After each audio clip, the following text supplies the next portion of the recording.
বন্দে মাতরম। খোলা মধ্যাঞ্চল সি ব্লকের সুধী নাগরিকবৃন্দ, একই সঙ্গে মঞ্চে উপবিষ্ট সমস্ত নেতৃবৃন্দ, তুষার রায় রয়েছেন যুব সভাপতি, সুজিত দা রয়েছেন মণ্ডল সভাপতি, সোনাদা রয়েছেন, সুলতাদি রয়েছেন, যুব জেলা সাধারণ সম্পাদক জয় শাহ রয়েছেন, বাবু সোনাদা রয়েছেন, সুভাষ রায় রয়েছেন, জয়ন্তদা রয়েছেন, সুমিত দাস রয়েছেন এবং জেনারেল সেক্রেটারি অভিজিৎ রয়েছেন, এখানে বিশ্বজিৎ অধিকারী রয়েছেন এবং আপনারা রয়েছেন যারা 2021-এর এই নির্বাচনের সহযোদ্ধা। এই নির্বাচন 2021 মানুষকে বাঁচতে হবে। যে সরকারটা আগামী 5 বছর বাংলায় শাসন করবেন, তারা কিভাবে বাংলাকে চালাবে সেই সিদ্ধান্ত বাংলার মানুষকে নিতে হবে, পানিহাটির মানুষকে 17 এপ্রিল নিতে হবে। একটা সরকার যখন নির্বাচনের ঠিক পর, যখন নির্বাচনের মুখোমুখি হয় এবং সাধারণ মানুষ যখন নির্বাচনে একটি অংশগ্রহণ করেন, পৃথিবীর বৃহত্তম গণতন্ত্র ভারতবর্ষ এবং তার গণতান্ত্রিক উৎসব হচ্ছে একটা নির্বাচন। সেই নির্বাচনে যখন অংশগ্রহণ করে তখন সাধারণ মানুষ স্বাভাবিকভাবে একটা হিসেব মেলানোর চেষ্টা করে। হিসেবটা কি? আমি গত 5 বছর আগে যে সরকার নির্বাচনে এসছিল সেই সরকার কি প্রতিশ্রুতি বাংলার মানুষকে দিয়েছিল, পানিহাটির মানুষকে দিয়েছিল, আর আজকে এই মুহূর্তে দাঁড়িয়ে গত 5 বছরে কতটা প্রত্যাশা পূরণ হয়েছে। কিসের প্রত্যাশা? কর্মসংস্থান, জীবন জীবিকা, চাকরি, শিক্ষা, স্বাস্থ্য, শিল্পের পরিবেশ, শিল্পায়ন, কৃষিজীবী মানুষের বাস এবং অবশ্যই অধিকার। মানুষের বেঁচে থাকার মূল শর্ত কিন্তু অধিকার। সে অধিকার কথা বলা হতে পারে, চাকরিতে কর্মসংস্থানের অধিকার হতে পারে, শিল্পের কারখানায় যাওয়ার অধিকার হতে পারে এবং অবশ্যই একটা সুস্থ গণতান্ত্রিক সাংস্কৃতিক পরিবেশ, যে পরিবেশে দাঁড়িয়ে মানুষ তার জীবন নির্বাহ করতে পারে। ঠিক এই প্রসঙ্গে আমার খালি বারবার মনে হয়, বাংলায় এই সুস্থ রাজনৈতিক সাংস্কৃতিক পরিবেশটা হারিয়ে যাচ্ছে কেন? আপনি আমার প্রতিপক্ষ হতে পারেন, কিন্তু আপনি কখনোই শত্রু নন। আপনার সঙ্গে রাজনৈতিক তর্ক করব, মঞ্চে দাঁড়িয়ে তর্ক করব, টিভি সেটে বসে তর্ক করব, চায়ের দোকানে বসে তর্ক করব, রাজনৈতিক লড়াই লড়ব, নির্বাচন হবে। নির্বাচনে মানুষ অবাধে লাল চোখ ছাড়া, ভয় দেখানো ছাড়া, সন্ত্রাস ছাড়া ভোট দেবে। আর নির্বাচন মিটে গেলে পরের দিন সকালে বসে একই চায়ের দোকানে বসে কংগ্রেস, সিপিএম, তৃণমূল, বিজেপি সবাই মিলে চায়ের কাপে চুমুক দেবো আর আলোচনায় মাতবো মোহনবাগান গতকাল ভালো খেলেছে না ইস্টবেঙ্গল ভালো খেলেছে। এই রাজনৈতিক সংস্কৃতিটা বাংলায় হারিয়ে যাচ্ছে এবং পানিহাটি তো আজকে যখন এখানে সরকারি অনুমোদন নিয়ে এখানে মঞ্চ বেঁধে সুজিতদার নেতৃত্বে একটি রাজনৈতিক প্রচার সভা হচ্ছে, আমরা আমাদের কথা বলবো, সেই সভাটাকে বানচাল করার চেষ্টা হয়েছে আমি শুনলাম। জানা করলেন তাদের লক্ষ্যটা কি, অর্থাৎ প্রতিপক্ষের কথা যেন মানুষ না শোনে। আমি বলবো, আমরা বলবো, অন্য কেউ কথা বলবে না। এই যে রাজনৈতিক সংস্কৃতি, এই রাজনৈতিক সংস্কৃতিটা বাংলার মাটি থেকে হারিয়ে যাচ্ছে। এটাই তার প্রমাণ। একটা ছোট্ট সভা, প্রচার সভা, 2021 17 এপ্রিল নির্বাচন হবে পানিহাটির মাটিতে। এত ভয় কেন? প্রতিপক্ষের কথা শুনতে একটি রাজনৈতিক দলের এত ভয় কেন? আমি এটা বারবার নিজে বিশ্লেষণ করার চেষ্টা করি, কোথায় সমস্যা, কি কারণে সমস্যা। আজকে ভারতীয় জনতা পার্টির মঞ্চ থেকে আমরা যে কথাগুলো বলবো, কালকে মাইক্রোফোন বেঁধে তাকে খণ্ডন করবেন মানুষ, তারপর বিচার করবেন কোনটা ঠিক কোনটা ভুল।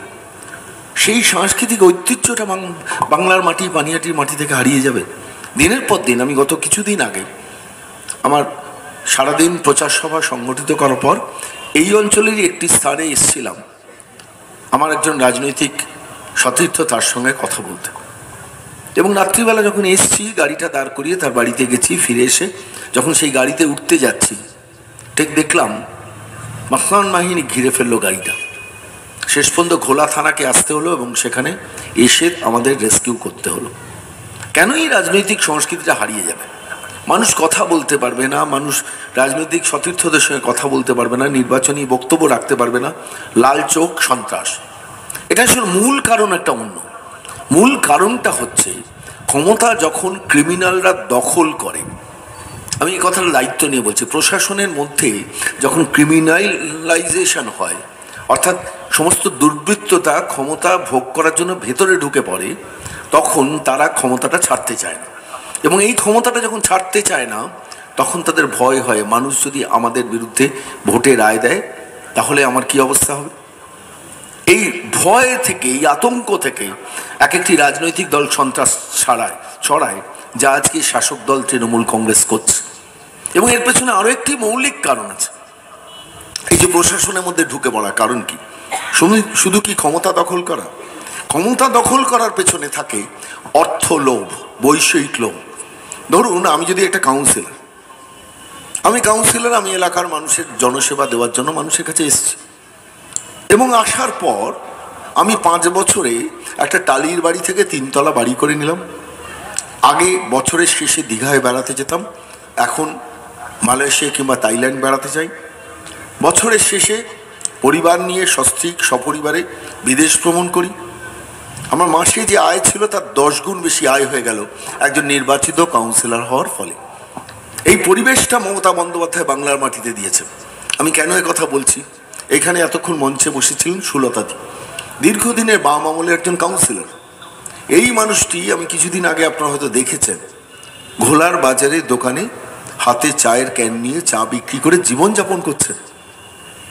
আজকের দিনে দাঁড়িয়ে বলুন তো, কোনো কাউন্সিলর, তিনি যে দলেরই হন, তার সেই জীবনযাত্রা পাবেন? কাউন্সিলর মানেই একজন চোর। কেন? আসলে এই পরম্পরাটাকে তৈরি করেছেন গত 9.5 বছরে মমতা বন্দ্যোপাধ্যায়। একজন কাউন্সিলর মানে তার রেট হবে কাটা পিছু 2 লাখ টাকা। কিভাবে? আপনার বাড়ির সামনে ধরুন কোনো একটা জমিতে প্রমোটিং হচ্ছে, সেই প্রমোটিংয়ে কাটা পিছু 2 লাখ টাকা একজন নির্বাচিত কাউন্সিলরের রেট। অর্থাৎ 5 কাটা জমি যদি হয় 10 লাখ টাকা কাউন্সিলরের পকেটে যাবে। কোনো কাউন্সিলর আবার সেটাও মানতে চান না। ওই প্ল্যানে রেকমেন্ডেশন করার জন্য তাকে বকশিস দিতে হয় 1200 স্কোয়ার ফুটের একটা ফ্ল্যাট, যেটা বিনা পয়সায় হয়তো তিনি পান।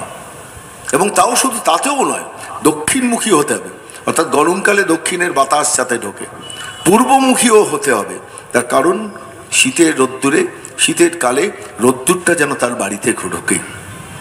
এই রাজনৈতিক সংস্কৃতিটার জন্যই এই ক্রিমিনালরা শেষ পর্যন্ত রাজনৈতিক একটা সন্ত্রাস ছড়ায়। অথচ একটু অতীতটা ভেবে দেখুন। আমি সুলতাদির কথা বলছিলাম, আমার এখানে এসে বারবার মনে হচ্ছে একজন মানুষের কথা, যে মানুষটির নাম গোবিন্দ দাস। এই এলাকার কাউন্সিলর ছিলেন। গোবিন্দ দাস বাড়ি সম্মত এই আশেপাশে কোথাও, জায়গাটা দেখে বারবার মনে হচ্ছে, তাই তো? এখানে অতি সজ্জন একজন, মানে অত্যন্ত সাদাসিধে মানুষ। তিনিও তো আপনাদের এলাকার নির্বাচিত একজন কাউন্সিলর ছিলেন। তাকে দেখে কেউ তো কোনোদিন অভিযোগের আঙুল তুলতে পারেনি। আজকে সুলতাদির অবস্থা দেখে খালি মনে হয় এ মানুষটার দিকে তো কেউ কোনোদিন অভিযোগের আঙুল তুলতে পারেনি। অথচ আজকের দিনে পৌরসভা মানেই চোরেদের বাস। একটা 100 বর্ষ প্রাচীন পানিহাটি পৌরসভা, কি সাংঘাতিকভাবে সেখানে লুট হয়। এবং এই লুটের পেছনে শাসক দলের প্রতিটি মুহূর্তের কাজ, এবং সেই কাজটাকে আড়াল করার জন্য, টেনে নিয়ে যাওয়ার জন্য একটা নির্বাচন এলে সন্ত্রাস, সুজিত দ্বারা মাইক্রোফোন বেঁধে মঞ্চ বাঁধলেই সেখানে ভয় দেখিয়ে ডিজে বক্স চালিয়ে সভাটাকে পণ্ড করার চেষ্টা। আপনারা ভাবুন, এই অঞ্চলের মানুষ, শুধু নাগরিকবৃন্দ, আমি যে কথাটা বলছি কোনো শব্দে কোনো যদি ভুল থাকে আপনারা ধরে দেবেন। আসলে এই পরিবেশটা তৈরি করার পেছনে পাশাপাশি এর একটা এফেক্ট সমাজে আছে। আমি এ কথা বলছি কারণ ধরুন কিভাবে এফেক্ট সমাজে থাকে। একটা সরকার যখন চলে, সরকার কিছুক্ষণ আগে জয়াদি বলছিলেন বক্তৃতায়, আমি আস্তে আস্তে শুনছিলাম, একটা দান ধ্যানের সরকার। আসলে আজকের রাজ্যে যে সরকারটা চালাচ্ছেন, তারা আদতে মানুষকে ভিখিরি মনে করেন। জয়াদি বলছিলেন এবং আমি সেটা সমর্থন করি। বাংলার মানুষ কিছু হলেই বলে এই টাকা দিলাম, এই কন্যাশ্রী দিলাম, এই যুবশ্রী দিলাম, এই অমুক শ্রী দিলাম, তমুক শ্রী দিলাম, বৃদ্ধ ভাতা দিলাম, বার্ধক্য ভাতা দিলাম, প্রতিবন্ধিত ভাতা দিলাম। আমি 400 বছরে কাজ করে দিয়েছি, তারপরে আপনারা কেন প্রতিবাদ করবেন? কেন আমাকে ভোট দেবেন না? আসলে এই যে পরিবেশটা, একটা সরকার চালাতে গেলে যে চিন্তা শক্তির দরকার হয় এ রাজ্যের মুখ্যমন্ত্রী তা হারিয়েছে। আমি কেন কথা বলছি? আমি একটা তথ্য দিই, এই এলাকার ঘোলাস মধ্যাঞ্চলে সি ব্লকের মানুষজন যদি শোনেন, একটু কান পেতে শুনবেন। আর তৃণমূলের বন্ধুরা, আপনাদের কাছে যদি মাইক্রোফোনে আওয়াজ চায়, দয়া করে এসে এই তথ্যগুলোকে খণ্ডন করেন, বলবেন কাউন্টার তথ্য দিয়ে। এ রাজ্যে এই মুহূর্তে 5.5 লক্ষ সরকারি পদ ভ্যাকেন্ট, অপূর্ণ, এবং সেখানে চাকরি দিচ্ছেন না মমতা বন্দ্যোপাধ্যায়। 5.5 লক্ষ সরকারি চাকরি যদি গত 9.5 বছর একটা সরকার তুলে দেয়, এবং তার ফল যদি বাংলার শিক্ষিত বেকাররা পান, এই ঘোলা মধ্যাঞ্চলের যুবকরা শিক্ষিত বেকাররা পান, তার এফেক্টটা কি সমাজের উপর পড়ে? এন্টার ইকোনমিটা ভেঙে পড়ে। আপনারা বলবেন 5.5 লক্ষ, তথ্যটা কিসের থেকে পেলেন? আমি সরকারি ওয়েবসাইট, সরকারি সমস্ত পুরনো তথ্য, বর্তমান তথ্য ঘেঁটে যে তথ্যটা পেয়েছি, এ রাজ্যে শিক্ষা দপ্তরে 87,000 স্কুলের পদ ভ্যাকেন্ট। অর্থাৎ স্কুলে শিক্ষকতা চাকরি পেতে পারতেন যে মানুষগুলো 87,000 পোস্ট ভ্যাকেন্সি, রিক্রুটমেন্ট নেই। তার কারণ সরকারের টাকা নেই নাকি?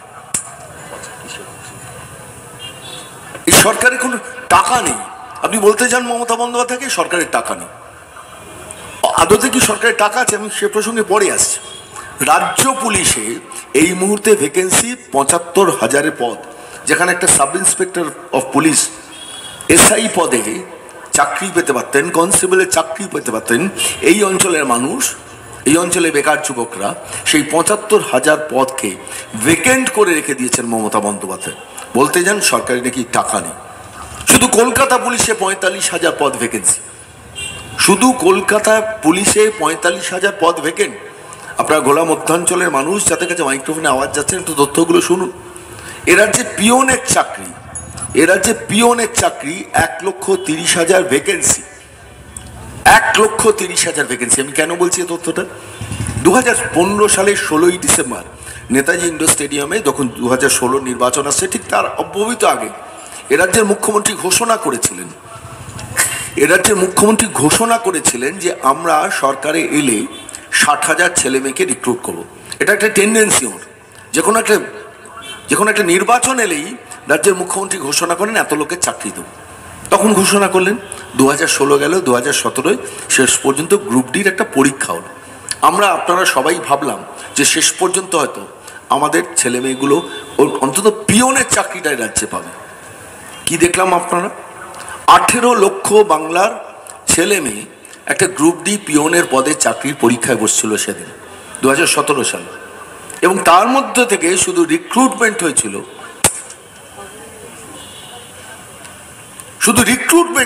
5,425 জন। ভাবতে পারেন একটা সরকার, তার মুখ্যমন্ত্রী নির্বাচনের আগে প্রতিশ্রুতি দিয়েছেন যে 60,000 রিক্রুটমেন্ট হবে, এবং শেষ পর্যন্ত সেখান থেকে 5,425 জনকে রিক্রুট করলেন। তারপর 2021 আজ পর্যন্ত রাজ্য সরকারের শুধু গ্রুপ ডি রিক্রুটমেন্ট বাকি 1,30,000। অর্থাৎ পিওনের চাকরি, সামান্য পিওনের চাকরি, সেটার জন্য এই সরকার বাংলার বেকার যুবকদের সামনে দরজাটা খুলল না। এবং খুলল না শুধু নয়, কথা বলতে গেলেই সরকার বলবে আমাদের টাকা নেই। কেন এই পরিস্থিতি হবে বলুন? 9.5 বছর ধরে সরকার চালানোর পর একটা সরকার যদি 5.5 লক্ষ সরকারি পদ অবলুপ্ত করে দেয়, শুধু ফায়ার ব্রিগেডে চাকরি পেতে পারতো পার্মানেন্ট 12,000 ছেলে মেয়ে, রিক্রুটমেন্ট নেই।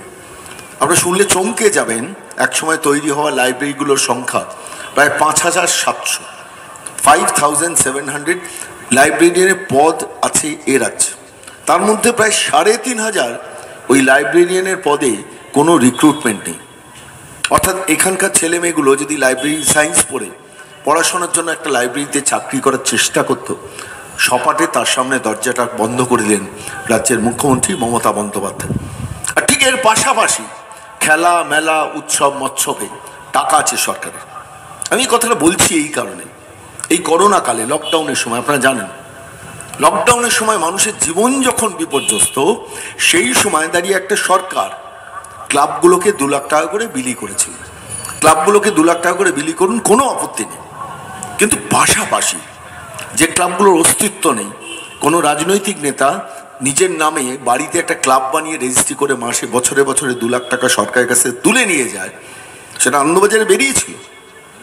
সেই 2 লাখ টাকা যখন সরকারের কাছে সরকার দিয়ে দিচ্ছে, কোন সময়? করোনার সময়, লকডাউনের সময়, যে সময় মানুষের হাতে টাকা দেওয়া দরকার ছিল, সেই সময় সরকার কাকে দিল? ক্লাবকে। ক্লাবের ক্ষেত্রে কি বলুন, যে ক্লাবের ইনফ্রাস্ট্রাকচার দরকার, অর্থাৎ ভেতরের সাংগঠনিক স্ট্রাকচারটা তৈরি করার জন্য টাকা দরকার, দিন আপনি, আমরাও সমর্থন করবো সেটা। কিন্তু যে ক্লাবের অস্তিত্ব নেই তাকে আপনি টাকা দেবেন? যে ক্লাবে ইনফ্রাস্ট্রাকচার ডেভেলপমেন্ট করার জন্য কোনো পরিবেশ নেই, পরিস্থিতি নেই, জায়গা নেই, সেখানেও 2 লাখ টাকা। এইভাবে তিল তিল করে একটি একটি করে ক্লাবে গত 9.5 বছরে 10 লাখ টাকা দিয়েছেন নেত্রী। তার কারণ নির্বাচনের সময় ক্লাবগুলোকে তার দরকার। আমি বলছি, গোলা মধ্যাঞ্চল অঞ্চলের মানুষকে ভাবতে বলছি, এই টাকাটা কমিয়ে যে যাদের ইনফ্রাস্ট্রাকচার নেই, যাদের দরকার তাদের দিন, যাদের দরকার নেই তাদের না দিয়ে সেই টাকাটা ধরুন বৃদ্ধরা যে বৃদ্ধ ভাতা পাবেন, সেই বৃদ্ধ ভাতা 1000 থেকে 5000 টাকা করতে পারতেন। বার্ধক্য বয়স বিধবা ভাতা 1000 থেকে 5000 টাকা করতে পারতেন। প্রতিবন্ধী ভাতা 1000 থেকে 5000 টাকা করতে পারতেন। সেটা করলেন না, শুধুমাত্র কিছু ক্লাবকে খুশি করার জন্য যে রাজনীতিটা করলেন, তার খেসারত দিচ্ছে আলটিমেটলি বাংলা। আরেকটা ঘটনা বলি, দুর্গাপুজোর সময় আপনারা জানেন প্রত্যেকটা দুর্গাপুজো কমিটিকে 50,000 টাকা করে দিল নবান্নের সরকার। কান খুলে শুনুন, অনুপ্রাণিত তৃণমূল বাহিনী, আপনারা কান খুলে শুনুন, 50,000 টাকা করে দিয়েছেন, বেশ করেছেন। আর্থিকভাবে দুর্বল যে কোনো দুর্গাপুজো কমিটিকে 50,000 টাকা দিয়েছেন, দেওয়ার দরকার ছিল, দিয়েছেন। কিন্তু আমার প্রশ্নটা আপনাদের কাছে, এই নেত্রী যখন ধরুন 2 কোটি টাকা, 2.5 কোটি টাকা, 3 কোটি টাকা দুর্গাপুজোয় 50,000 টাকা ইনাম দেন, তার জাস্টিফিকেশনটা কি বলুন তো? ধরুন কলেজ স্কোয়ার সর্বজনীন, কিংবা একডালিয়া এভারগ্রিন, শিব মন্দির, মদিয়ালি, বাদামতলা আশার সঙ্গ, চেতলা অগ্রণী, একটার পর একটা পুজো কমিটি বলতে পারি যাদের একটা দুর্গাপুজোর বাজেট 2 কোটি, 2.5 কোটি, 3 কোটি টাকা। সেইখানেও গিয়ে 50,000 টাকা ভেট দিলেন এ রাজ্যের মুখ্যমন্ত্রী মমতা বন্দ্যোপাধ্যায়। যে টাকাটা সেই সময় করোনাকালে, লকডাউনের সময় সাধারণ মানুষের হাতে ক্যাশ ডিসবার্স করা যেত। গরিব মানুষ, গরিবের থেকেও গরিব মানুষ, যে মানুষটা ফুটপাতে বসে ব্যবসা করেন, যে মানুষটা একটা চায়ের দোকান চালান, যে মানুষটা হয়তো রেলে হকারি করেন, যে মানুষটা হয়তো দিন আনি দিন খাই সংসার চালান, সেই মানুষগুলো দুমেলা দুমুঠো অন্ন জুটছে না। সেই সময় দাঁড়িয়ে একটা সরকার দুর্গাপুজোর 2 কোটি টাকা, 2.5 কোটি টাকা, 3 কোটি টাকা দুর্গাপুজোকে দিয়ে দিলেন অকাতরে দান 50,000 টাকা। আসলে এইভাবেই সরকারটা চলছে। আমি একটা ছোট্ট ঘটনা ঘোলা মধ্যাঞ্চল অঞ্চলের মানুষকে বলবো। আমার অঞ্চলে, আমি যে অঞ্চলে থাকি, সেখানে একজন বিশিষ্ট অধ্যাপক থাকে। সেই অধ্যাপক, তার ছেলে একদিন, আমি যেহেতু সেই এলাকার কাউন্সিলর ছিলাম, বহুদিন আগে আমাকে টেলিফোন করছে, বলছে, কাকু আমি সাইকেলটা কোথা থেকে পাবো? আমি বললাম স্কুলে গিয়ে যোগাযোগ করো। তার মাসখানেক বাদে দেখলাম ছেলেটি নীল সাদা সাইকেল নিয়ে বাড়িতে ঢুকছে। ভালো লাগলো দেখে, কিন্তু আমার মনে যে প্রশ্নটা এলো, সেই প্রশ্নটা আপনাদের সামনে রাখবো, আপনারা বিশ্লেষণ করুন। সেই অধ্যাপকের মাসে কলেজ থেকে 30 বছর চাকরি করার ফলে মাসে তার রোজগার 1.5 লক্ষ টাকা, এবং 12-13টা প্রাইভেট টিউশনি গ্রুপকে পড়ান, এবং তার ফলে এই 1.5 লক্ষ টাকা এবং তার অতিরিক্ত যে আয়, মাসে তার 2.5 লক্ষ টাকা আয়। যে ভদ্রলোকের 2.5 লক্ষ টাকা আয়, সেই পরিবারের নেত্রী 4,500 টাকার নীল সাদা সাইকেল দিয়ে ভোটটা কেনার চেষ্টা করলেন। অথচ যার মাসে 5,000 টাকা রোজগার, সেই পরিবারের বয়স্ক মানুষটার হাতে 5,000 টাকা তুলে দিচ্ছেন না, দিচ্ছিলেন কত? 600 টাকা। এখন সেটা 1,000 টাকা হয়েছে। এভাবে একটা সরকার চলে। আপনার ধরুন আপনার সংসারে আয় হয়তো 6,000 টাকা, সংসারে 6,000 টাকা, 6,000 টাকা, আপনি অতি কষ্টে সংসার চালাচ্ছেন। সেই সময় আপনার সরকারি সহযোগিতাটা দরকার। কিন্তু যখন আপনার 2.5 লক্ষ টাকা রোজগার, তখন সেই পরিবারে নীল সাদা 4,500 টাকা সাইকেলের ভেট কোনো প্রয়োজন ছিল? আপনারা জানেন কন্যাশ্রী নিয়ে অনেক কথা বলেন তৃণমূল কর্মীরা, বাহিনীরা। সেই কন্যাশ্রী নিয়ে কি হয়েছে? নেতাজি ইন্ডোর স্টেডিয়ামে সেই অনুষ্ঠানটা আমার মনে আছে, আমি তখন লাইভ টেলিকাস্ট দেখছি টিভিতে বসে। সেখানে হঠাৎ নেত্রী কত বক্তৃতা করতে করতে কিছুক্ষণ থেমে গেলেন, মঞ্চের পেছন দিকে চলে গেলেন, মঞ্চের মধ্যে দাঁড়িয়ে সেখানে অফিসারদের ডেকে ডেকে কী সব কথাবার্তা বলেন।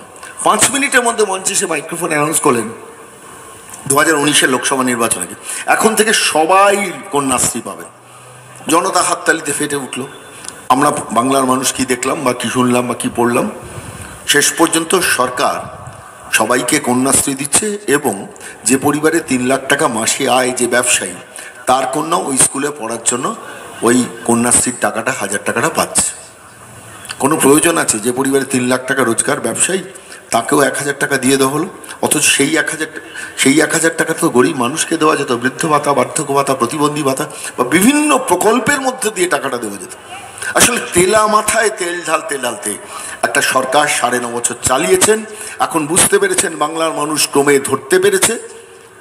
42-এ স্লোগান দিয়ে একটা লোকসভা নির্বাচনে গিয়েছেন নেত্রী 2019-এ, এবং তারপর বাংলার মানুষ সপাটে যে জবাবটা দিয়েছে, সেই জবাব বলছে রাজ্যের শাসক তৃণমূল 22টা পেয়েছে, অর্থাৎ 42 থেকে 22। এই বাস্তবতার মধ্যে এ রাজ্যের মুখ্যমন্ত্রীর মনে হলো যে আমার চুরিটা বোধহয়, আমার চৌর্যবৃত্তিটা বোধহয় শেষ পর্যন্ত বাংলার মানুষ ধরে ফেলেছে, এবং বাংলার মানুষ ধরে ফেলেছে বলে আমার একটা বুদ্ধিদাতা দরকার। এবং শেষ পর্যন্ত 450 কোটি টাকা দিয়ে একজন পরামর্শদাতাকে বাংলায় নিয়ে এলেন, যে টাকাটা আলটিমেটলি সাধারণ মানুষকে দিতে হচ্ছে। একজন রাজ্যের মুখ্যমন্ত্রী 50 বছরের যার রাজনৈতিক জীবন, তার বুদ্ধিতে যখন ঘাটতি পড়ে তখন বুঝতে হয় অঙ্কটা অন্য। শুধু বুদ্ধিতে ঘাটতি হয়নি, আমার বারবার মনে হয়, আমি যখন বিশ্লেষণ করি ব্যাপারটা, প্রশান্ত কিশোর বা পিকে বলে লোকটিকে 450 কোটি টাকা ক্যাশ মানি, তাছাড়া তার আনুষঙ্গিক অন্যান্য সমস্ত খরচ বিয়ার করতে এই সরকারে কয়েক হাজার কোটি টাকা চলে গেছে। কখন প্রয়োজন হলো? আসলে মুখ্যমন্ত্রী মমতা বন্দ্যোপাধ্যায় খুব বুদ্ধিমান মানুষ। তিনি বুঝতে পেরেছিলেন যে আমার চৌর্যবৃত্তিটা ঢাকা দরকার। বুদ্ধিতে শর্ট পড়েছে না। আমি এতদিন ধরে যেভাবে সরকারটা চালিয়েছি, বাংলার মানুষ সেটাকে এন্ডোর্স করছে না, অর্থাৎ সমর্থন করছে না। তাই 42 থেকে আমাকে 22-এ নামিয়ে দিয়েছে। এবার এমন একটা কিছু করা দরকার যেটাতে আমার চৌর্যবৃত্তির একটা আড়াল হয়। সেই আড়ালটা কি? একে একে বাংলার মানুষ দেখলো। দিদিকে বলো, শোনেন, গোলাম উদ্যাঞ্চলের মানুষ শোনেন, গত কয়েক মাস ধরে আর দিদিকে বলার ভণ্ডামি শুরু হয়েছিল, সেটা দিয়ে নেই। তারপর কি? বাংলার গর্ব। বাংলার গর্ব নেতাজি সুভাষচন্দ্র বসু নয়, স্বামী বিবেকানন্দ নয়, রবীন্দ্রনাথ নয়, বাংলার গর্ব মমতা বন্দ্যোপাধ্যায়। ধরুন আমি যদি মঞ্চে এসে দাঁড়িয়ে বলি আমি বাংলার গর্ব বা পানিহাটির গর্ব, কথাটা যেমন শুনতে শোনায়, এ রাজ্যের মুখ্যমন্ত্রী ভাবলেন না যে রবীন্দ্রনাথ, নেতাজি, স্বামী বিবেকানন্দকে বাদ দিয়ে আমি বাংলার গর্ব বলে প্রচার করছে। কি অদ্ভুতভাবে রাজ্যটাকে তিল তিল তিল তিল তিল করে শেষ করেছেন। এবং তারপর এই নির্বাচন যখন এসছে, কলকাতার রাজপথ, শহর, মফস্বল, গ্রামের রাজপথে বড় বড় হোর্ডিংয়ে প্রচার হলো বাংলা তার মেয়েকে চায়। আরে আপনি 9.5 বছর 10 বছর ধরে একটা সরকার চালিয়েছেন, তারপর বলছেন বাংলা তার মেয়েকে চায়। আপনার কাজই তো কথা বলবে। আপনি 400 বছরে কাজ করে দিয়েছেন বলেছেন, আপনি 40% বেকারত্ব কমিয়ে দিয়েছেন, 1,30,00,000 মানুষকে চাকরি দিয়েছেন। আপনার দেওয়া হিসেব অনুযায়ী এই ঘোলা মধ্যাঞ্চলে একজন বেকার যুবক বেকার থাকার কথা নয়, কিন্তু আছে। অর্থাৎ মানুষ আপনার এই ভণ্ডামি বা চালাকি বা মিথ্যাচার ধরে ফেলছে। আপনি যদি এত কিছু করে দিয়ে থাকেন, তাহলে এই মুহূর্তে বাংলা তার মেয়েকে চাই এই পোস্টার, হোর্ডিং, ব্যানার কেন করতে হচ্ছে? আমরা তো বলছি, আমরা ভারতীয় জনতা পার্টি থেকে বলছি যে আমরাও চাই বাংলা তার মেয়েকে চাক। কিন্তু কোন মেয়ে? সেই মেয়ে যে নিজের ভাইপোকে সোনা পাচার, গরু পাচার, কয়লা পাচারের অবাধ লাইসেন্স দেবেন। সেই মেয়ে যিনি তার ভাইপোকে একটা ছোট্ট হার্ডওয়্যারের দোকান থেকে 3 তলা সমান শান্তিনিকেতন অ্যাপার্টমেন্ট করে ভেতরে এসকেলেটার, মাথায় সুইমিং পুল করার অবাধ লাইসেন্সটা দেবে না।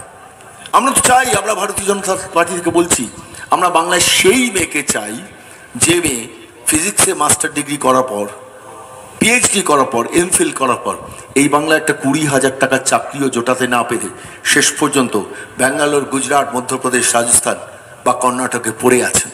আমরা সেই মেয়েটাকে চাই, তিনি চাকরি নিয়ে বাংলায় ফিরে আসুক। আমরা সেই মেয়ে হয়তো এই গোলা মধ্যাঞ্চলে কোনো একটা গলিতে তার বৃদ্ধ বাবা মাকে একান্তে ছেড়ে একমাত্র কন্যা হয়ে বাংলা থেকে চাকরি করতে বাইরে চলে গেছেন। সামান্য একটা চাকরির জন্য তার বাবা মা একান্তে পড়ে রয়েছে। আর 10:30 বাজলে রাত্রিবেলা সেই কন্যা বৃদ্ধ মাকে ফোন করে বলে, বাবাকে খেতে দিয়েছ তো?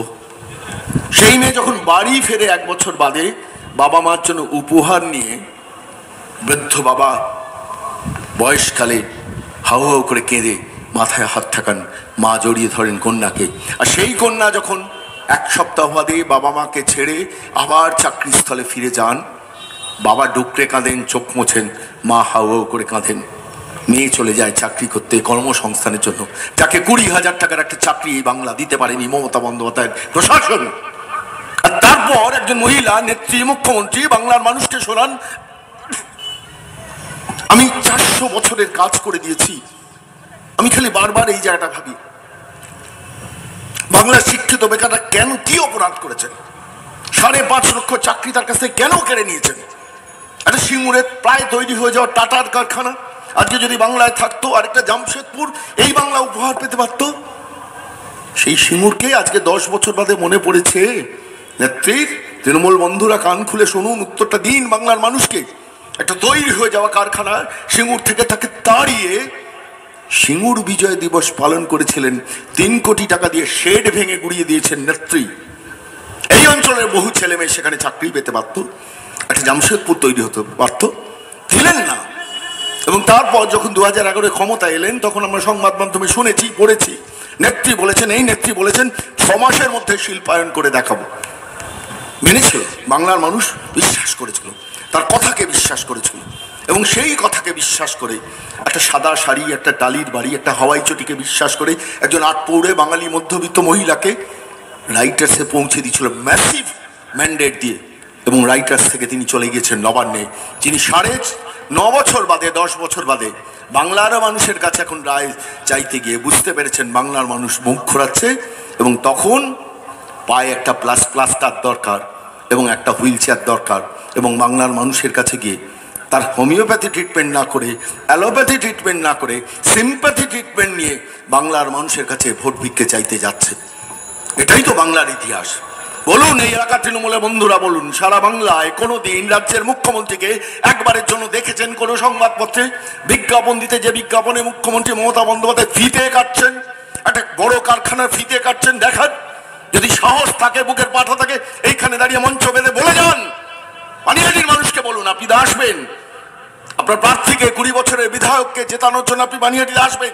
এসে বলুন আমি এই কারখানার ভিত্তিপ্রস্তর স্থাপন করে বাংলার মানুষকে এই চাকরি দিয়েছি। দেননি।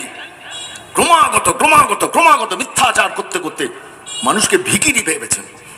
মানুষকে, একজন পুরোহিতকে আপনি 1000 টাকা দিচ্ছেন, সেই পুরোহিতের ছেলেকে আপনি প্রাথমিক স্কুলে পরীক্ষায় বসতে দেননি। সেই পুরোহিতের মেয়েকে আপনি স্কুল সার্ভিস কমিশনে 10 বছরে মাত্র একবার পরীক্ষা দিতে দেওয়ার সুযোগ দিয়েছেন। এটাই তো বাংলার ইতিহাস বলছে। 10টা বছরে একটা স্কুল সার্ভিস কমিশনের পরীক্ষা একটা সরকার একবার নিচ্ছে।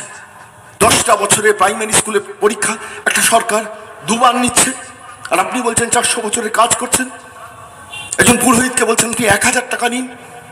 মানুষ ভিখিরি নাকি? হাড় ভাঙা পরিশ্রম করে ওই পুরোহিত, হাড় ভাঙা দিনান্ত সারাদিন ধরে পরিশ্রম করে সকাল 6টা থেকে রাত 12টা পর্যন্ত পুজো বাচ্চা করে ছেলেটাকে বড় করেছেন, মেয়েটাকে বড় করেছেন। আর তারপর সেই ছেলেটা, সেই মেয়েটা একটা চাকরির পরীক্ষায় বসতে পারেনি, একটা প্রাইভেট সেক্টরে চাকরি পায়নি। এভাবেই তো বাংলাটা চালিয়েছেন। আর পাশাপাশি নিজের হাসি মুখের বিজ্ঞাপনী প্রচারে কোটি কোটি টাকা ব্যয় করেছেন। কেনই অনাচার করলেন? আজকে তো 450 কোটি টাকা দিয়ে প্রশান্ত কিশোরকে ভাড়া করতে হতো না। মানুষ ভোট দিত, মানুষের সমর্থন নিতে পারতেন, করেননি সেটা। আর কথায় কথায় আমি অমুক দিচ্ছি, তমুক দিচ্ছি। কি দিচ্ছেন আপনি বলুন তো? কি দিচ্ছেন? মানুষকে চাকরি দেননি, কর্মসংস্থান দেননি, শিল্পের পরিবেশ দেননি। একটা শিল্পের পরিবেশ মানে তোলাবাজির পরিবেশ। আপনি সামান্য একটা ব্যবসা করতে যাবেন, সেখানে আপনার পাড়ার নেতা দাদাদের ইনাম দিতে হবে। আমি যে কথা বলছিলাম, একজন কাউন্সিলর, তার রেট কাঠা পিছু 2 লাখ টাকা। ভাবুন, খোলা মধ্যাঞ্চলের মানুষ, ভাবুন আপনার অত্যন্ত সংকট কষ্টের মধ্য দিয়ে দিনের পর দিন জীবনটাকে বড় করেছিলেন। আর সেই মানুষগুলো যখন দেখছেন এই পরিবেশ, তাকে ভোলানো হচ্ছে। আফিংয়ের মতো আফিং খাইয়ে ভুলিয়ে দেওয়া হচ্ছে। আমি কন্যাশ্রী দিয়েছি, আমি যুবশ্রী দিয়েছি, আমি অমুকশ্রী দিয়েছি, আমি তমুকশ্রী দিয়েছি, আমি ভাতা দিয়েছি। কেন প্রশ্ন করবেন?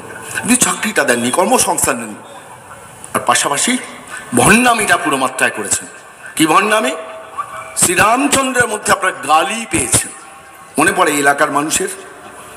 ভাটপাড়ায় যাচ্ছেন 2019 লোকসভা নির্বাচনের ঠিক পরে, যখন হারলেন, 22টা আসনে জিতলেন, বাকিগুলোতে হারলেন, তখন যাচ্ছিলেন ওই রাস্তা দিয়ে। এবং ওই রাস্তা দিয়ে যাওয়ার সময় কিছু অতি উৎসাহী যুবক, না করলেই পারতেন কিন্তু করেছেন, জয় শ্রীরাম স্লোগান দিয়েছেন।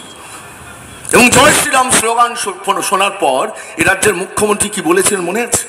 আপনারা সেই ভিডিওটা ইউটিউবে দেখবেন, আমি মাঝে মাঝে খুলে দেখি আর একজন রাজ্যের মুখ্যমন্ত্রী সরকারটাকে কিভাবে চালিয়েছে সেটা অ্যানালাইজ করার চেষ্টা করতে গিয়ে দেখি কি করেছিলেন। সেদিনকে যাচ্ছিলেন যখন গাড়িতে করে বা ফিরছিলেন যখন গাড়িতে করে, কিছু অতি উৎসাহী যুবক জয় শ্রীরাম স্লোগান দিয়েছিলেন। এবং তারপর রাজ্যের মুখ্যমন্ত্রীকে কিভাবে দেখেছিল বাংলা, মুখ্যমন্ত্রী গাড়ি থেকে নেমে এলেন, এসে বলেন আয় আয় আয় শালা। একজন রাজ্যের মুখ্যমন্ত্রী যারা জয় শ্রীরাম স্লোগান দিয়েছেন এই শব্দবন্ধ ব্যবহার করেছেন, ভাবতে লজ্জা হয়, ঘৃণা হয়। এবং তারপর যখন সাংবাদিকরা ঘিরে ধরলো, সাংবাদিকদের বুমের সামনে বললো ওরা আমাকে গালি দিচ্ছে, জয় শ্রীরাম আপনার কাছে গালি, লজ্জাবোধ করেন না? ঠিক এই পরিস্থিতির মধ্যে, এই পরিবেশের মধ্য দিয়ে বাংলা চলছে। জয় শ্রীরামের মধ্যে যিনি গালি পান, আল্লাহ আকবর শুনলে হয়তো খুশি হতেন, এবং খুশি হতেন বলে শেষ পর্যন্ত ভবানীপুরে মাইনরিটি ভোট পাননি বলে পৌঁছে গেছেন নন্দীগ্রামে 28% ভোটের সন্ধানে। 28% মাইনরিটি ভোট আছে, অর্থাৎ 28% মাইনরিটি ভোটের সামনে ওখানের মানুষ যদি আমাকে জেতায়, জিতবেন না, আপনি হারবেন, নন্দীগ্রামে হারবেন, মানুষ বলছে। সেই পরিবেশ, সেই পরিস্থিতি নন্দীগ্রামে তৈরি হয়েছে। কেন বিশ্বাস করেন না হিন্দুদের? কি অসুবিধা ছিল? হিন্দুরাও তো মানুষ। আজকে মনে পড়েছে পুরোহিতদের 1000 টাকা করে দিচ্ছেন, এতদিন মনে পড়েনি কেন? 7.5 বছর আগে এই বাংলায় ইমামদের 46,000 ইমাম, তাদের 1000 টাকা করে ভাতা দেওয়া হয়েছিল। 2,500 টাকা করে, মাফ করবেন, 2,500 টাকা করে ভাতা দেওয়া হয়েছিল। প্রথমে সরকার থেকে, হাইকোর্ট যখন কান মুলে দিল তখন শেষ পর্যন্ত সেটাকে 2,500 করা হলো। নিজের থেকে নয়, ওয়াকফ মোডের মধ্য দিয়ে টাকাটা দেওয়া হলো। আমার প্রশ্নটা এখানে যে আপনি 7.5 বছর ধরে 46,000 ইমামকে আপনি 2,500 টাকা করে দিলেন, আর 10টা বছর পুরোহিত হিন্দুদের কথা মনে পড়েনি। আজকে যখন নির্বাচনে ভরাডুবি আসন্ন, যখন দেওয়ালে পিঠ থেকে গেছে, যখন পিকেকে 450 কোটি টাকা দিয়ে আনতে হয়েছে, তখন মনে হয়েছে তার পরামর্শে যে আপনি পুরোহিতদের দান করুন, ভিক্ষে দিন। দিলেনই যখন 1,000 টাকা কেন? ইমামরা যদি 2,500 টাকা পেতে পারেন, বাংলার পুরোহিতরা 1,000 টাকা পাবেন কেন? এই প্রশ্নটা করলে আমরা সাম্প্রদায়িক, তাই না? বাংলার মানুষের, হিন্দুদের, তাদের মনের যন্ত্রণা বোঝার জন্যই তো ভারতীয় জনতা পার্টি আছে, থাকবেও। আমরা সেই কথাটাই বলবো। আমরা সমস্ত ধর্মের মানুষকে শ্রদ্ধা করি, কিন্তু আবার পাশাপাশি বিশ্বাস করি হিন্দুদেরও মাথা উঁচু করে এই বাংলায় থাকা দরকার। বাংলায় 7.5 লক্ষ হিন্দু পুরোহিত আছে। পুরোহিত অ্যাসোসিয়েশনগুলোর দেওয়া তথ্য অনুযায়ী তথ্যটা বলছি, বাংলায় 7.5 লক্ষ হিন্দু পুরোহিত আছেন। তাদের মধ্যে থেকে বাঁচলেন কত? 8,000। তারা আবার এমনি পুরোহিত হবে না, তৃণমূল কংগ্রেসের পার্টি অফিসের রেকমেন্ডেড, ওই তোলাবাজ ভাইপোদের রেকমেন্ডেড পুরোহিত হলে তবে তারা 8,000 টাকা পাবেন। এইভাবেই তো 1,000 টাকা পাবেন। এইভাবেই তো বাংলাটাতে তিল তিল করে বিভাজন আপনি তৈরি করেছেন। আমাদের মোদিজি তো সবকা সাথ সবকা বিকাশের কথা বলেছেন। আমাদের কেন্দ্রীয় সরকার থেকে যে টাকাটা প্রধানমন্ত্রী আবাস যোজনার জন্য আসে, সেই টাকাটা কখনো বাছা হয় না কে হিন্দু কে মুসলমান, সমস্ত মানুষ পান। আমরা তো সর্বধর্মে বিশ্বাসী, সেই অর্থে যেখানে দাঁড়িয়ে সমস্ত মানুষ, তার দারিদ্র, তার গরিব, সেইটাই তার পরিচায়ক, এবং সেই পরিচয়ের ভিত্তিতেই তিনি সেবাটা পান। জনধন যোজনায় যখন টাকাটা যায় গরিবের অ্যাকাউন্টে, সেই অ্যাকাউন্টে যে টাকাটা যায় সেই টাকাটা হিন্দু মুসলমান বাছা হয় না। উজালা গ্যাস যখন মানুষ পান তখন বাছা হয় না কে হিন্দু কে মুসলমান।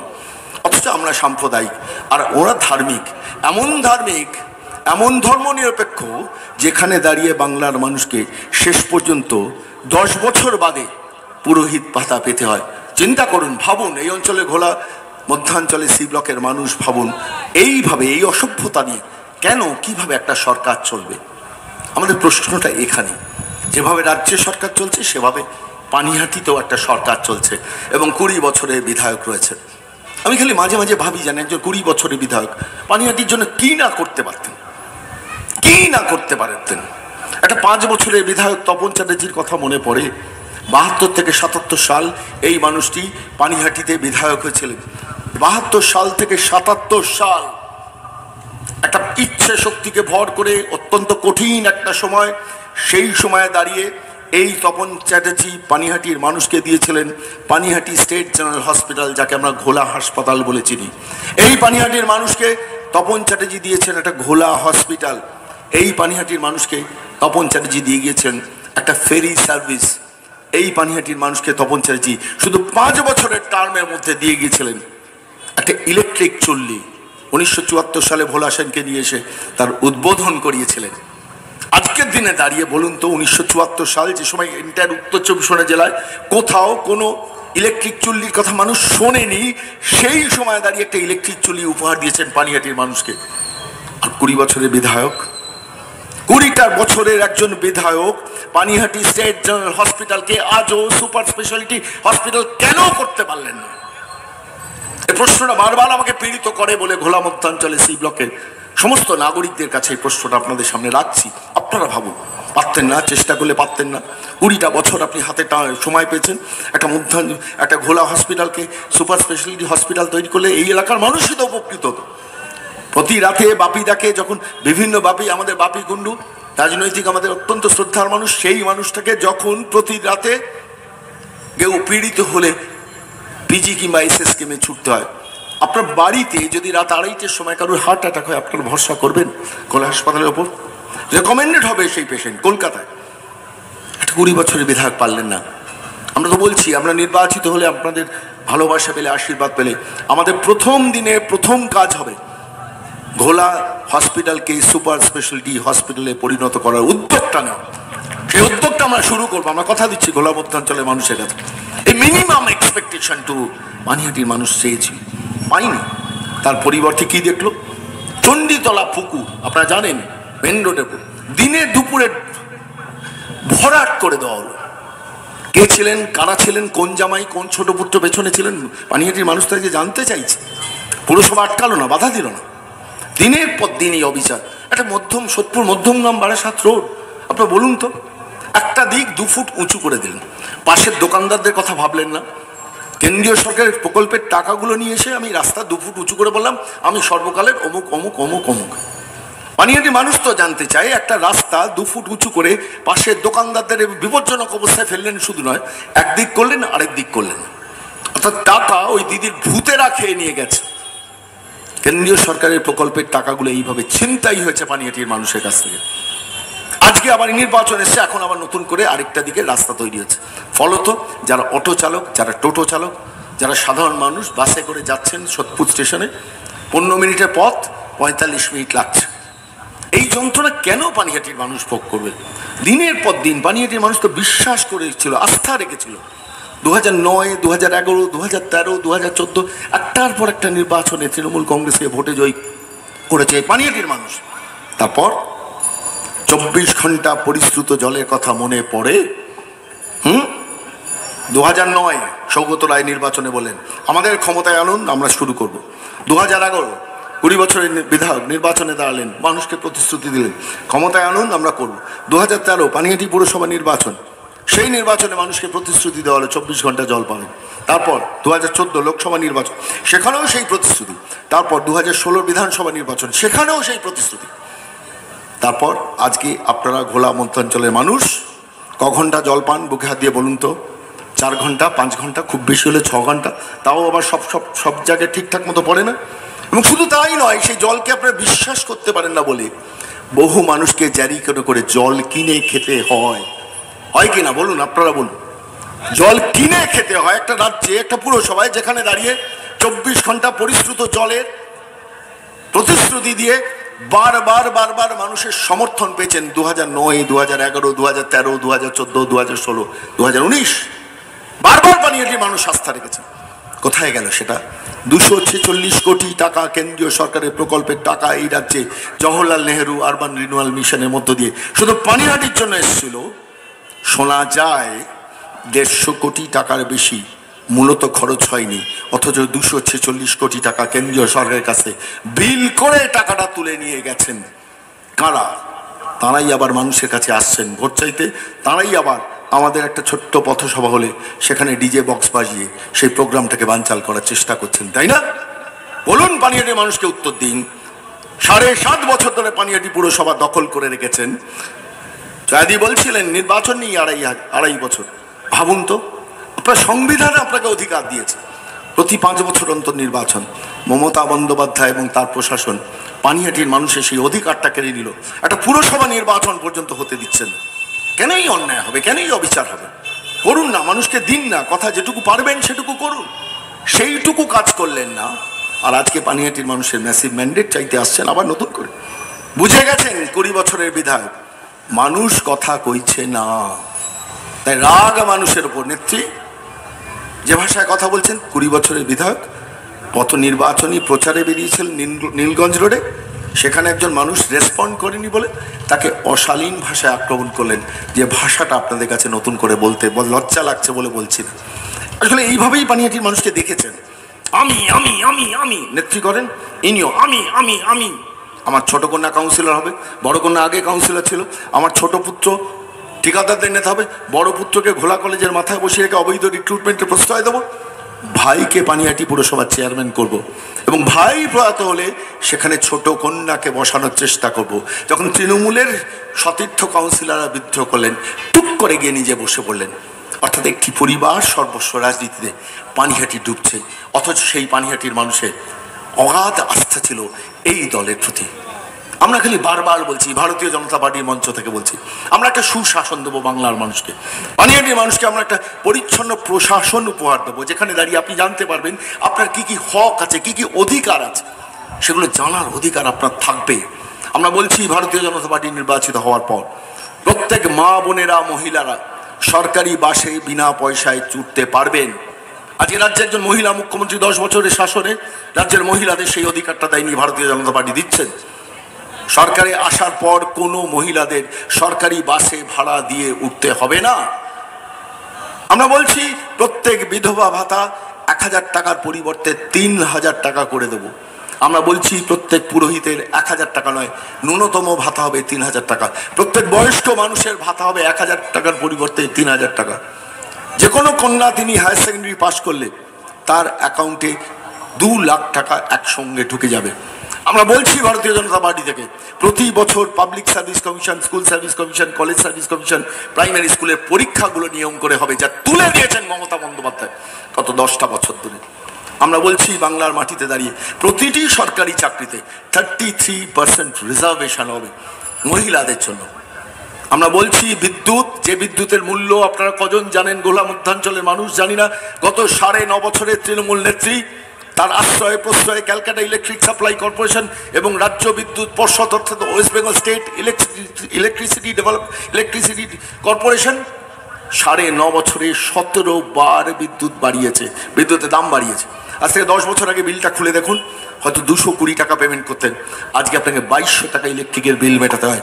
সেই জায়গায় দাঁড়িয়ে ভারতীয় জনতা পার্টি বাংলার মানুষকে প্রতিজ্ঞা করেছে, প্রতিশ্রুতি দিয়েছে, গরিব নিম্ন মধ্যবিত্ত মানুষ তারা 200 ইউনিট পর্যন্ত নিঃশুল্ক বিদ্যুৎ পাবেন।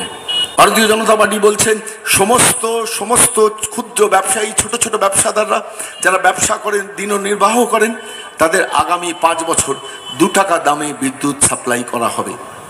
এটাই তো সুশাসন। আপনারা প্রশ্ন করতে পারেন টাকাটা আপনারা কোথা থেকে পাবেন, এত টাকা দিচ্ছেন, নামলেন করবেন। আমরা বলছি আমাদের রাজ্যের মুখ্যমন্ত্রীর মাননীয় ছবি ছাপার জন্য একটা বছরে সরকারের 3500 কোটি টাকার বিজ্ঞাপনী প্রচারে আমরা বিজেপি খরচ করব না। সেই টাকাটা বাংলার মানুষের হাতে ফিরিয়ে দেব। মানুষ পাবেন, আপনার অধিকার পাবেন, আপনারা জানতে পারবেন আপনার কোনটা কোন অধিকারের বলে আপনি জীবনটাকে আর একটু ভালোভাবে যাপন করতে পারবেন। তারই লড়াই লড়ছে ভারতীয় জনতা পার্টি।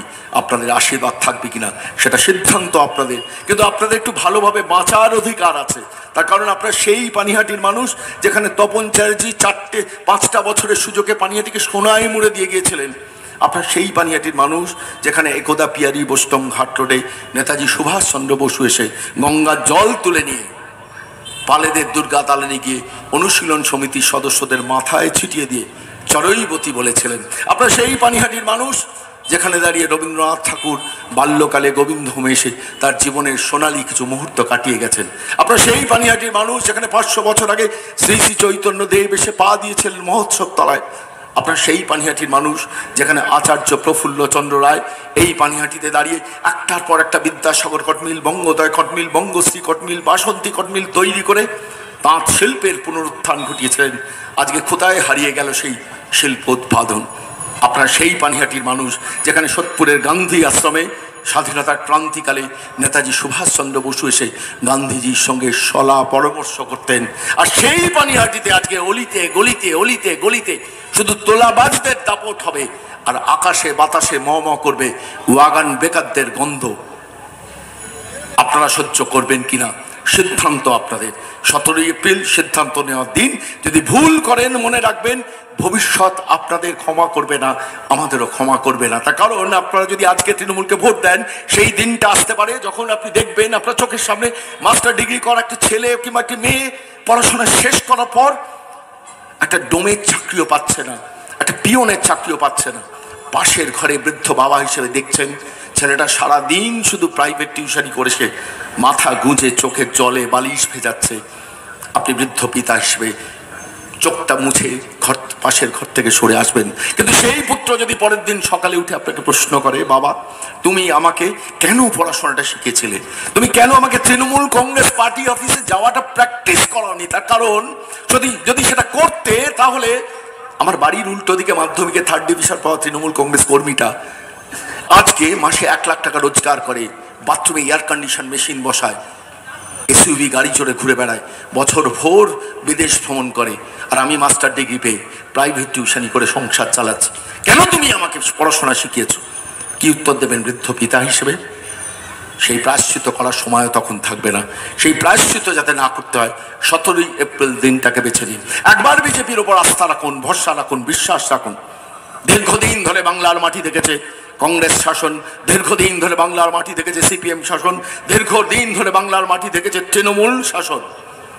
কিন্তু একটা শাসন দরকার যেখানে কেন্দ্রে এবং রাজ্যে একটি দল শাসন করবে, অত্যন্ত সুসম্পর্কের মধ্য দিয়ে একটা সরকার চলবে। বাংলার মুখ্যমন্ত্রীর একটা টেলিফোনে কেন্দ্রের প্রধানমন্ত্রী, ভারতবর্ষের প্রধানমন্ত্রী বাংলাকে অনেক কিছু উপহার পাঠাবেন। সেই দিনটাকে কাছে আনার জন্য 17 এপ্রিল কিন্তু শ্রেষ্ঠতম দিন। বিচার আপনাদের, যে বিচারই করুন শ্রদ্ধা থাকবে আপনাদের প্রতি।